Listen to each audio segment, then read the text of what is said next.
Social media और news channels के माध्यम से लोगों में हाईटेक ठगी के खिलाफ जागरूकता लाई जाती है, लेकिन फिर भी महिलाएं और कुछ बुजुर्ग ऐसी ठगी का शिकार बन ही जाते हैं। ऐसी ही ठगी का शिकार आदर्श नगर में रहने वाली गृहिणी तनुजा सिंह हो गई। एसपी कार्यालय पहुंची तनुजा के चेहरे से हवाइयां उड़ रही थी और वह घबराहट में मीडिया कर्मियों को अपने साथ हुई वारदात की जानकारी दे रही थी।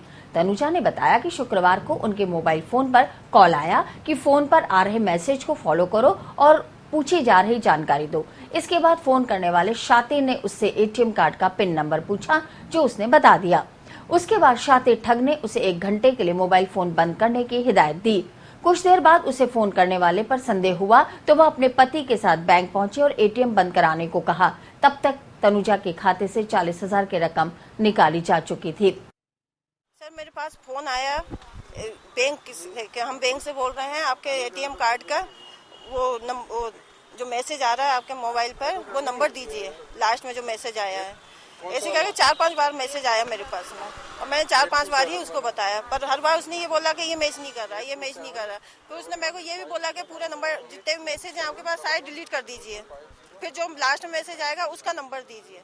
फिर वो भी करा हमने, वो नंबर दिया, बोला मैच हो गया है ये, और अब आप अपना मोबाइल 1 घंटे के लिए स्विच ऑफ कर दीजिए, क्योंकि जो मैसेज बार बार आएंगे आपके मोबाइल पे, आप उनको खोलेंगे तो आपका एटीएम कार्ड हैंग हो जाएगा।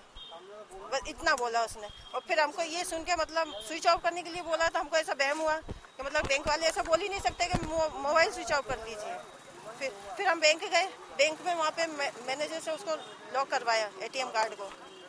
बस यही हुआ। फिर वहाँ पे 40,000 रुपये, पता चला कि 40,000 रुपये निकाल लिए हमारे। इस मामले पर एसबीआई के सहायक महाप्रबंधक ज्ञानेंद्र जैन से जब उनका पक्ष जानना चाहा तो उन्होंने कहा कि बैंक कभी भी अपने ग्राहकों से उनकी निजी जानकारी फोन पर नहीं मांगता। उन्होंने आगाह किया कि किसी भी बैंक के प्रतिनिधि द्वारा एटीएम, क्रेडिट और डेबिट कार्ड से संबंधित कोई जानकारी फोन पर नहीं मांगी जाती। सबसे महत्वपूर्ण है पिन नंबर।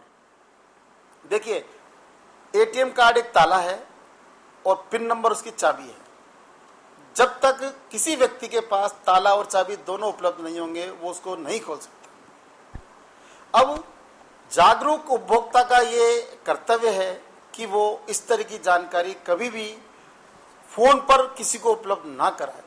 ये हमारा बार बार हर चैनल पे हम ये रिक्वेस्ट करते हैं। बैंक अपने लेवल पर एसएमएस भेज के कस्टमर्स को ये एजुकेटेड कर रहे हैं।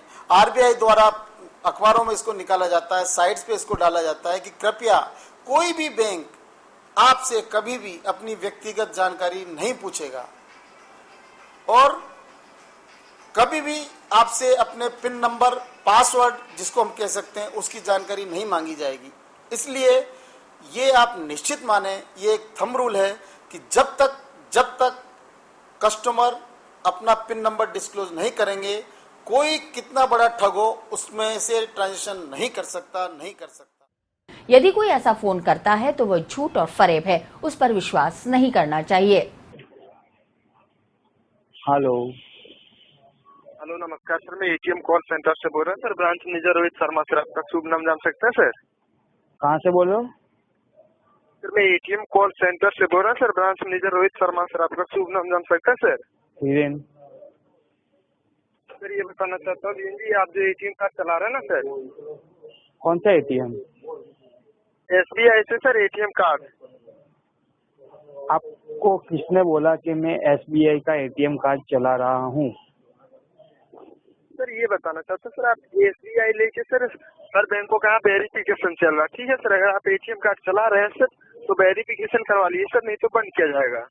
एसबीआई में मेरा अकाउंट ही नहीं है तो एटीएम कहाँ से होगा? सर, एसबीआई, एक्सिस, देना bank of Baroda, PNB, HDFC sir, कोई बैंक पे आप नहीं चला रहे हैं सर? हाँ, बैंक ऑफ बड़ौदा का चला रहा हूँ। बोलिए। सर, वेरिफिकेशन करवा लीजिए सर, नहीं तो यहाँ से हमको सर मजबूरन बंद करना पड़ेगा सर। क्या वेरिफिकेशन करना है सर जी? तो ये बताना चाहता हूँ सर, एटीएम कार्ड का कुछ नंबर म्यूचुअल करवाना पड़ेगा सर, आपका एड्रेस पूछा जाएगा, फिर आप सही से बता दिए सर तो आपका एटीएम अकाउंट चालू है सर, नहीं तो बंद किया जाएगा। हाँ, आप क्या पूछोगे? बोलिए मुझे। सर, तो ये बताना चाहता हूँ सर, एटीएम कार्ड के ऊपर में सर 4 अंक का नंबर रहता है सर, वो बताना पड़ेगा सर। 16-19 रहता सर, आपका एड्रेस पूछा जाएगा, ठीक है सर? मैं बेवकूफ हूँ? हाँ सर, मैं बेवकूफ हूँ कि मैं आपको पीछे का नंबर दे दूँ? बंद कर ले एटीएम, बंद कर ले मेरा एटीएम कार्ड, मुझे कोई इंक्वायरी नहीं देनी है तेरे को।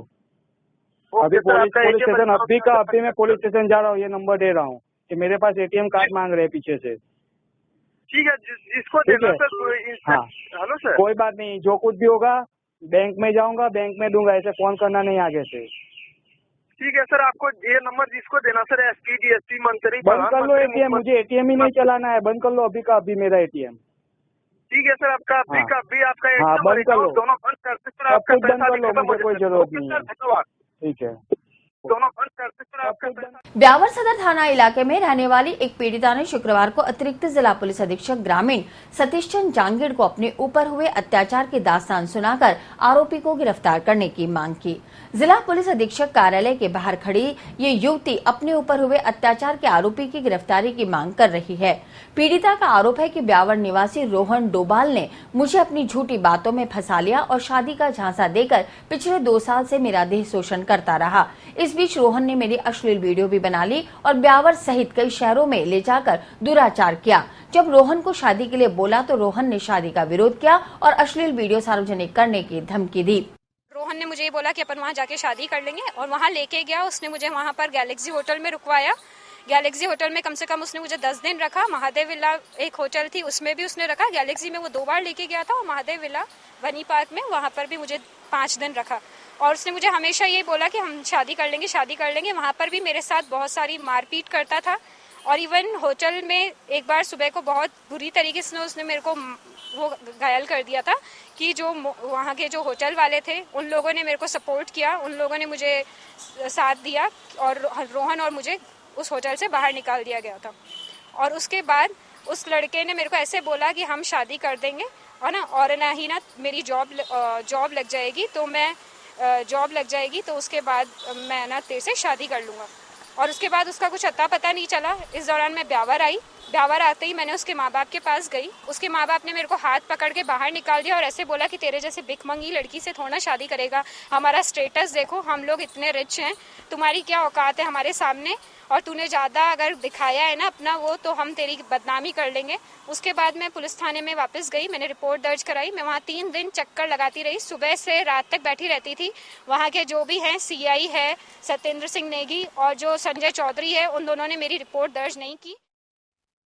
शुक्रवार को पीड़िता द्वारा न्यायालय में दायर परिवाद के अंतर्गत धारा 376, 323, 341 और 120E में आरोपी रोहन के खिलाफ मुकदमा दर्ज करने के आदेश सुनाए। अतिरिक्त पुलिस अधीक्षक ग्रामीण ने बताया कि आरोपी रोहन के खिलाफ युवती से दुराचार का मुकदमा दर्ज कर जांच शुरू कर दी है।